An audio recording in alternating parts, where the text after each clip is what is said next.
সব সময় আল্লাহর কাছে এই দোয়াটা যেন আমরা করি, আল্লাহ কিয়ামতের দিন তুমি আমার হিসাব নিও না, আল্লাহ তুমি আমার বিচার বসিও না, আল্লাহ তুমি দয়া করে আমারে মাফ করে দিও। আল্লাহ যার বিচার করবেন ও জাহান্নামে যাবে, আর যার বিচার করবেন না সে জান্নাতে যাবে। বান্দা যখন ভুল বুঝতে পারে, মাথাটা নিচু করে চোখের পানি ছেড়ে বান্দা যখন কাঁদতে শুরু করে, এই দৃশ্যটা দেখলে আল্লাহ সহ্য করতে পারে। আল্লাহর রহমতের দরিয়ায় জোশ খেলে যায়, বান্দা যা চায় আল্লাহ তাই দিয়ে দেয়।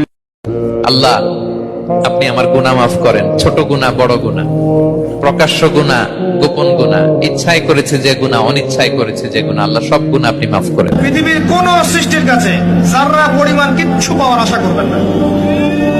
একটু আশা করবেন আপনি কষ্ট পাবেন, কারো কাছে কোনো আশা করতে যায় না, শুধু আল্লাহর কাছে আশা করেন।